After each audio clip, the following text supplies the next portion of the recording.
मेरे पत्रकार भाइयों, आप सभी का स्वागत है, अभिनंदन है। व्यापक रूप से विषय वस्तु को रखने के लिए भारत सरकार की मंत्री आदरणीय सावित्री ठाकुर जी, आज विकास मंत्री, और साथ में हमारे छत्तीसगढ़ सांसद में बाल विकास मंत्री आदरणीय बाबूलाल अग्रवाल जी, अंबिकापुर भारतीय जनता पार्टी के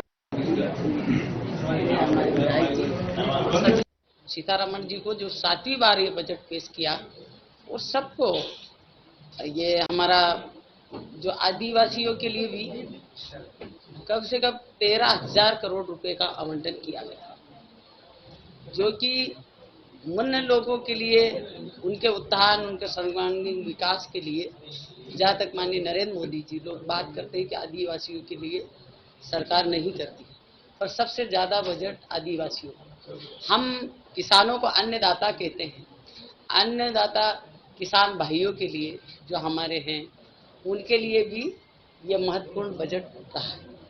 अभी अभी माननीय नरेंद्र मोदी जी ने वाराणसी में फसल बीमा योजना में कम से कम 21 करोड़ रुपए सीधा किसानों के खाते में, वहां से उन्होंने सीधा डायरेक्ट दिया।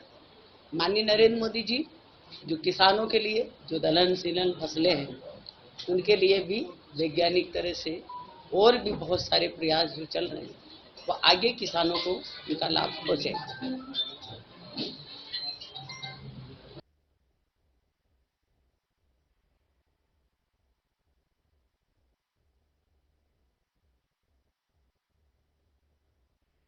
और हमारे जहाँ तक युवा वर्ग है, उनको कौशल प्रशिक्षण देके युवाओं को ज़्यादा से ज़्यादा नौकरियां मिले, ताकि युवा वर्ग और महिलाओं को माननीय नरेंद्र मोदी जी ने खास तौर पे हर चीज में, दीदी डॉन हो या महिला सशक्ति हो, उनको भी कौशल प्रशिक्षण दे के रोजगार के लिए प्रेरित किया है। जहाँ तक महिला बाल विकास का सवाल है, जो हमारी कामकाजी महिलाएं हैं और बच्चे हैं, उनके लिए भी हम हॉस्टल के लिए प्रयासरत है, और जो बच्चे 18 से 16 से 14 से 18 साल तक के बच्चों के लिए भी बहुत सारे ऐसे बच्चे हैं जो कि अभी कोरोना में बहुत सारे बच्चों को माँ बाप नहीं, अनाथ बच्चे, उनके लिए भी महिला बाल विकास, उनके हॉस्टल, उनको सुविधाएं कि वो बच्चे कहाँ जाएंगे, उनको साथ साथ उनको पढ़ाई की भी जिम्मेदारी दी है सरकार ने। तो हर वर्ग को, यहाँ तक कि जो रेलवे का आज तक का जो बजट है, पिछले महीने में मैं कहती हूँ कि जो 10 साल की सरकार थी, पिछली जो 60 साल की जो कार्यकाल, जो 10 साल की सरकार ने रिकॉर्ड तोड़ा है, और पिछले बजट की तुलना में ये बजट कहीं गुना ज्यादा है। जो माननीय नरेंद्र मोदी जी ने सभी समाज वर्ग को ध्यान में रखते हुए सभी के उत्थान के लिए ये बजट पेश किया है, जो कि कॉरिडोर हो, रेलवे लाइन हो, या किसी विकसित जगह को विकसित करना हो, या पर्यटक स्थल हो, सभी को ध्यान में रखते हुए ये काम किया है। हमारा लक्ष्य है कि ग्रामीण क्षेत्र में जो प्रधानमंत्री आवास योजना जो चलाई जा रही है, उसके तहत हम 3 करोड़ मकान बनाने वाले हैं। जो शहरी क्षेत्र में 1 करोड़ मकान, और ग्रामीण क्षेत्र में 3 करोड़ से 2 करोड़ मकान बनाएंगे, जो कि हमारे सभी लोगों के मन में था कि योजना बंद हो जाएगी, पर प्रधानमंत्री जी ने इसका लक्ष्य बढ़ाया है, और ये इसके बाद शुरू हो जाएंगे। जिन जिन के सर्वे में नाम आए हैं, जिनके और भी अब जो पंचायत को अधिकार दिए हैं, कुछ अधिकार पहले सिर्फ सरकार ने सर्वे किया था, अब कुछ ऐसी जगह जहां पर इस जगह हमको कुछ टूटियां लगी है, जिन्होंने सर्वे किया, किसी को बहुत सारी जगह ऐसी बाधाएं आई है, दिक्कतें आई है कि उसको दे दिया, इसको नहीं दिया है, तो पंचायत स्तर पर भी सर्वे करके जो गरीब जिसको वाकई में उस योजना का लाभ मिलना चाहिए, तो उसका सर्वे वहीं होके वो नाम उसका जोड़ा जाएगा और उसको लाभ दिया जाएगा। ऐसे कैसे मुद्रा लोन के माध्यम से पहले हमारा लक्ष्य था 10 लाख, अब हमने 20 लाख तक का लोन देने का प्रावधान किया है। कोई भी युवा हो, कोई भी मुद्रा लोन में, प्रधानमंत्री मुद्रा लोन में। तो ऐसी अनेक प्रकार जो योजनाएं जो चलाई जा रही है, जिसके माध्यम से हमारे सभी जाति समाज वर्गों को, पिछड़ा हो, सभी को ध्यान में रखते हुए इन योजनाओं को सभी को मोदी जी ने ध्यान में रखते हुए ये बजट पेश किया है और इस बजट से सभी वर्गों को लाभ मिलेगा, ये मैं कहती हूँ। और माननीय नरेंद्र मोदी जी को धन्यवाद दूंगी कि आदिवासी समाज को उन्होंने बहुत ज्यादा ध्यान में रखा है, युवाओं को ध्यान में रखा है और महिलाओं को, खास तौर पे आदि आबादी को महिलाएं ये करती है और उनको ज्यादा से ज्यादा हर जगह, यहाँ तक कि अब जो स्टाम्प ड्यूटी वगैरह रखती, उसमें भी राज्य शासन को सहायता और उनको निर्देश दिए गए उसमें कम ड्यूटी दी जाए ताकि महिलाएं ज्यादा से ज्यादा उसकी रजिस्ट्री उनके नाम से हो। और अब हमारे प्रधानमंत्री जी का ये सपना है कि महिलाओं को लखपति दीदी बनाने का, जो आगे हम उस पर काम करेंगे। ये हमने खुद बहुत जगह पाया गया, मैं तो गांव की रहने वाली हूँ, बहुत जगह पाया गया कि आपने उसको दे दिया, उसका पक्का मकान था, वो गरीबी रेखा में नहीं है, तब उसके पास है कुछ, उनका लोगों का कहना है। तो इसको आप ध्यान में रखते हुए कि वहाँ के लोग ज्यादा जानते हैं, तो ग्राम सभा होती, ग्राम पंचायत के माध्यम से उसका नाम जोड़ा जा सकता है। कोई छूट गया, बाहर चला गया और बहुत दिन तक वह नहीं है गाँव में, बहुत सारे लोगों के ऐसे नाम छूट जाते हैं, उनको भी उस सूची में जोड़ा जा सकता है।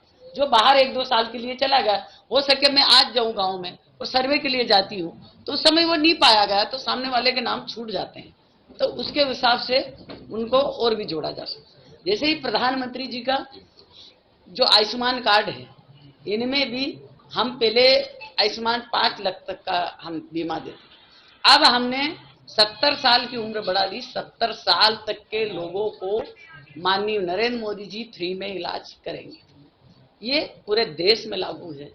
अब हमने जो हमारी आंगनवाड़ी आशा कार्यकर्ता थे, उनको भी अब हमने इसके इन कार्डों के माध्यम से उनका भी इलाज फ्री होगा। पहले इनको इस दायरे से बाहर रखा गया था, पर अभी हमने इनको जोड़ा गया है। तो सभी का फ्री में इलाज करने के लिए माननीय नरेंद्र मोदी जी दृढ़ संकल्पित है, ताकि भारत में कोई भी गरीब व्यक्ति बीमारी से मरे नहीं। मोदी जी अभी हैं, तब तक 5 लाख तक का उनका फ्री इलाज होगा। आपके विभाग के मकान में रह रहे हैं, किसी का अपना भवन नहीं, जो है वो टूटने की स्थिति में, तो आपके विभाग की क्या स्थिति है? आप लोगों ने पैसा क्यों बंद कर दिया राज्यों को देना? सवाल इसी पे मैं जोड़ देता हूँ। व्यवहारिक दिक्कत है।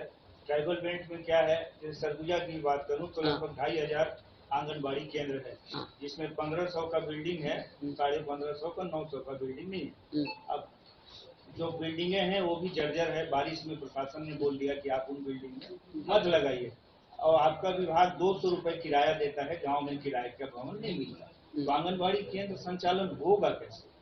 नहीं, अभी योजना हम बना रहे हैं, पूरा सर्वे हो रहा है इस पे, कहाँ का आंगनबाड़ियाँ नहीं है और कहाँ हमको बनाना चाहिए, और ये हम केंद्र सरकार राज्य सरकार को निर्देश दे रही है कि आपका पूरा डाटा दीजिए, कहाँ पर हमको आंगनबाड़ियाँ होना चाहिए या जरूरी कहाँ पर है।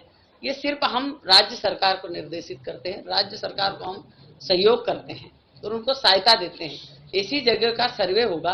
और जहाँ तक मैं जानती हूँ कि आदिवासी बेल्टों में, जहाँ करके छत्तीसगढ़ का मामला है, यहाँ पर आपके यहाँ नक्सलाइट क्षेत्र है, यहाँ पर मैंने अभी कल परसों भी बैठक ली, जो कि मेरे को बहुत सारी चीजें सामने आई है, जो कि हम डाटा लेना चाहते हैं कि वहाँ आंगनबाड़ी चल रही, पर वहाँ टावर नहीं है, तो बहुत सारी चीजें यहाँ पर कुछ दिक्कतें निस्तानी भी है, उसको हम जाके मैं रखने वाली हूँ, उसको जल्दी से जल्दी सॉल्व करेंगे ताकि ये दिक्कतें खत्म हो, ताकि वहाँ का सर्वे जो डाटा है वो पूरा पहुँचे और भारत सरकार को ये पता चले कि आदिवासी बेल्टों में कहाँ आंगनबाड़ी चलाना चाहिए, कितने गांव में नहीं है और कहाँ पर किराए के बिल्डिंग चल रहे हैं, हम आगे व्यवस्था क्या कर सकते हैं, उस पर हम आगे फोकस करें। की वो करी है हमने, उसके माध्यम से हम बहुत जगह ये जो दुर्घटनाएं होती है इससे वजह से हम उसको रोकने का पूरा प्रयास कर रही भारत सरकार, ताकि जो इसके माध्यम से कुछ जगह रुकेगी, कुछ हम आगे प्रयास कर रहे हैं, उसका जल्दी से निदान होगा। बहुत जगह अब लोगों में खुद में हम में खुद होना चाहिए कि हमको गायों को नहीं छोड़ना चाहिए। बहुत जगह गौशालाएं हैं पर लोगों में नहीं समझ है। पर इसका अब एक भारत सरकार ने कवच करके बनाया है जो वो सुरक्षा प्रदान करेगी। आपका वंदे भारत भी आपके छत्तीसगढ़ के लिए अभी मिलेगी। तो यहाँ पर जो पहली तुलना में जो 2009 तक का जो था, जब तक रेलवे का जो ट्रैक था, जो रेलवे की लाइन थी, वो 1 किलोमीटर भी नहीं बनती थी। आज माननीय नरेंद्र मोदी जी की सरकार में 10 किलोमीटर की और पूरी हो चुकी है रेलवे लाइन की। कहीं जगह भी रेलवे लाइन का काम खत्म हो चुका है। तो अब यहाँ छत्तीसगढ़ को और भी वंदे भारत मिलने वाली है, कुछ कॉरिडोर मिलने वाले हैं। तो यहाँ पर आपका महादेव एक जैसा हमारा महाकाल बना है, ऐसा कि का महादेव महाकाल बनने वाला है। तो आपके यहाँ के लिए भी अलग से पैकेज दिया है, जैसे और सरकारों को दिया है। तो यहाँ के लिए भी वंदे भारत ट्रेन वगैरह ये की है, कुछ कॉरिडोर बनने वाले हैं आपके यहाँ। तो ऐसे आप इस बजट में बहुत सारी चीजों को हर जगह की, जैसे छत्तीसगढ़ में नक्सलवादी क्षेत्र, ये सब चीजें देख के माननीय नरेंद्र मोदी जी ने सब देश के देख के इस बजट को फोकस किया है, कहाँ चीज कहाँ देना चाहिए और वही कर रहे हैं। वाली है बजट में आपको और अभी एक वो वंदे नई भारत वंदे ट्रेन देने वाले।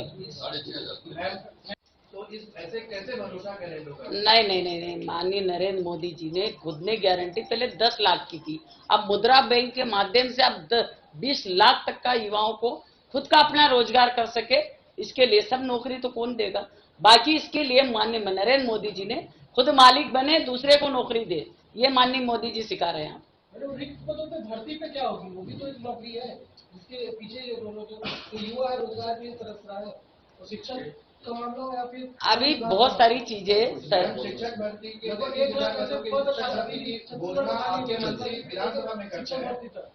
ये राज्य शासन का मामला है।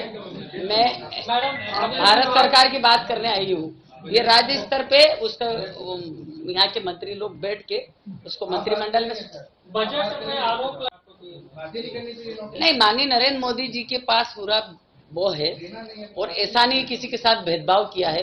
ये सरकार है पूरे भारत की, सबकी जनता की सरकार है। माननीय नरेंद्र मोदी जी तीसरी बार प्रधानमंत्री चुने गए हैं, तो उन्होंने कोई दृष्टिकोण से सभी जात समाज के लिए वो बजट पेश किया है, किसी के साथ भेदभाव नहीं है और सबको दिया है। कहीं न कहीं कम दिया है, ज्यादा दिया, वहाँ की जरूरतों के अनुसार सबको बजट दिया है। रेलवे को लेकर हमेशा 13,000 करोड़ों का बजट, जो कि हमारे गांव से जुड़ने वाली सड़कों का निर्माण होगा और आदिवासी अंचलों में होगा और 5,000 करोड़ लोगों को सीधा लाभ मिलेगा उससे। छत्तीसगढ़ में कुपोषण, देखो इसमें सबको प्रयास करना पड़े, एक से नहीं होता कुपोषण को। वहां पर हम लोग कल भी बैठक ली है मैंने, कल में आते से पहले वही काम किया मैंने और बहुत कुछ हद तक हम लोग उस पे हम उन समस्याओं को दूर कर रहे हैं, ताकि अब हमने किचन गार्डन वहीं आंगनवाड़ी में बने ताकि तत्काल गर्म भोजन बच्चों को मिले। इससे भी हम कुछ हद तक हम एक मिनट में जब आंगनबाड़ी मैं देख के ही आपको निकाल आती, आप चलते सुबह। हम अभी संभाग के सबसे अच्छे आंगनबाड़ी केंद्र में ले जाया गया था भगवानपुर में। आप अभी आंगनबाड़ी केंद्र में वो पूरे अभी एक हादसा हुआ था जो आंगनबाड़ी का छत गिर गया था, बड़ा हादसा बच गया। अभी हम प्रदेशों को पैसे दे रहे हैं, वो सर्वे अनुसार जहाँ जहाँ देंगे मामा वो आवंटन जाएगा। सर्वे की बात नहीं है, यहाँ जो ऑलरेडी आंगनबाड़ी पिछले 20 साल से चल रहा है उसका भवन नहीं है, तो कुछ आप यहाँ से दिल्ली जाएंगे तो कुछ भवनों की नहीं मिलेगी क्या, ये सवाल वो हम करेंगे आगे, यही इनसे बात करके। तो बस्तर नक्सलाइट इलाका है, सरगुजा नहीं है, बिलासपुर नहीं है, रायगढ़ नहीं है, ये नक्सलाइट बेल्ट नहीं है। ये सब जगह की समस्या, एक जगह की नहीं है। ये चाहती सरकार 70 साल तक, अब मोदी जी 1 साल में कोई जादू की छड़ी नहीं चलाएंगे। जब भी आज भी आप देख लो जो विकास की जो गति, जो 10 साल 70 साल का रिकॉर्ड तोड़ते हुए गाड़ी आगे बढ़ी है। आप जो 10 साल आप तीसरी बार सरकार बनी है और आगे भी मैं जहाँ तक जानती हूँ आप खुद भी इसको महसूस कर रहे हैं कि पहले की तुलना में आज विकास कहाँ से कहाँ पहुंच गया है। जो आंगनबाड़ी मैं भवन बने हुए हैं ना मैडम, वो आप लोग के शासनकाल के पहले के बने हुए हैं, नया नहीं बने, मेरा के बाद बने ही नहीं।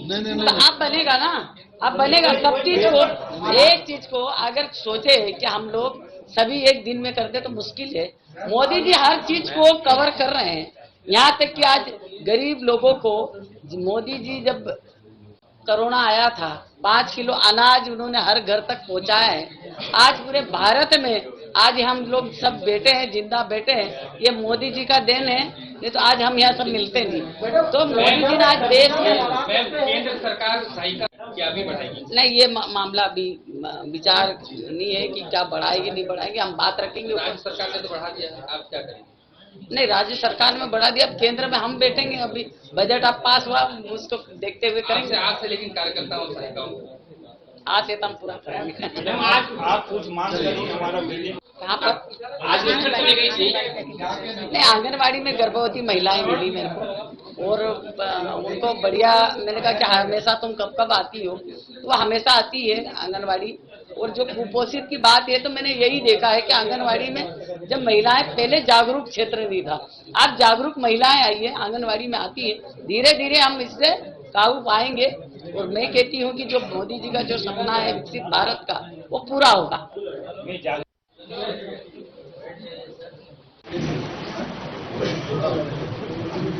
सभागार में उपस्थित सभी मेरे पत्रकार भाइयों, आप सभी का स्वागत है, अभिनंदन।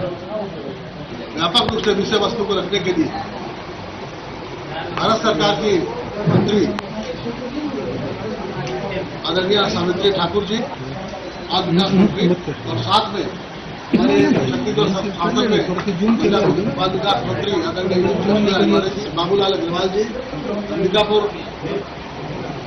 भारतीय जनता पार्टी के सीतारमण जी को जो 7वीं बार ये बजट पेश किया, और सबको ये हमारा जो आदिवासियों के लिए भी कम से कम 13,000 करोड़ रुपए का आवंटन किया गया, जो कि मुन्न लोगों के लिए